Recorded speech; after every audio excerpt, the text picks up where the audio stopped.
Cher Guillaume Pépi, mesdames et messieurs les présidents des écoles et associations d'alumni, chers camarades, c'est un grand plaisir de vous accueillir pour la seconde année consécutive à l'École des Mines de Paris pour ce cocktail annuel d'Intermine. Merci de cette fidélité, c'est toujours un grand plaisir.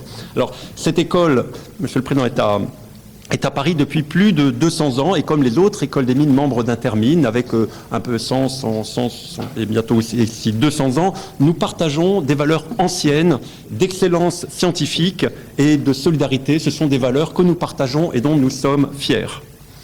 Nous nous efforçons dans nos plans stratégiques et même d'anticiper les besoins des entreprises et plus largement de la société avec les formidables défis du 21e siècle que nos futurs diplômés devront être en mesure de relever. Alors, pour un plan stratégique d'école, en fait, c'est courir derrière les élèves en donnant le sentiment qu'on est devant, par exemple, et ça intéresse, je pense, le président de la SNCF aujourd'hui, et tous les responsables de grands groupes. Ce qu'on a vu à l'École des Mines de Paris, et je sais que nous ne sommes pas isolés, c'est en l'espace de 4 ans, les diplômés ingénieurs, qui étaient 60% à avoir un premier emploi dans un grand groupe, ne sont plus aujourd'hui que 30%, avec une augmentation pour un premier emploi de la différence, donc 30% de plus en ETI, PME et start-up. Donc c'est une évolution très rapide et sur laquelle ce sont nos étudiants qui sont à la manœuvre. Alors nous sommes particulièrement heureux de vous accueillir.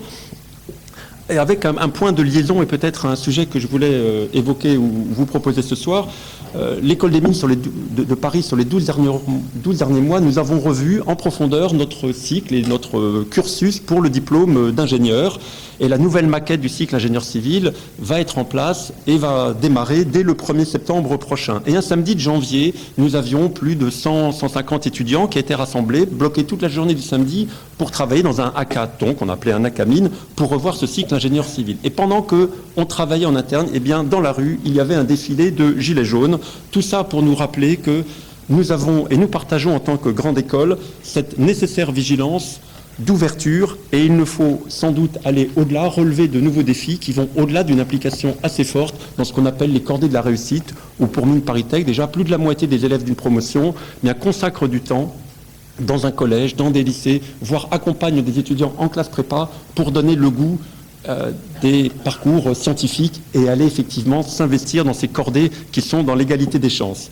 Et même si nous sommes une grande école, serions-nous aujourd'hui capables, et comme un système d'école plus général, d'identifier et d'accompagner des parcours comme fut celui de Léon Maurice, fils de paysan dans le Jura, et qui fut directeur du PLM de 1907 à 1919.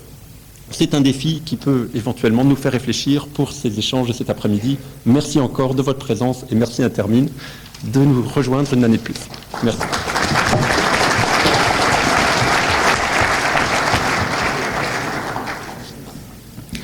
Alors, bienvenue à chacune et chacun de vous à notre rencontre annuelle Intermine qui réunit les élèves et anciens élèves de nos 3 écoles des mines de Paris, Saint-Étienne et Nancy, fondées respectivement en 1783, 1816 et 1919, ce qui fait de la SNCF, créée en 1938, la plus jeune de nos honorables institutions réunies ce soir.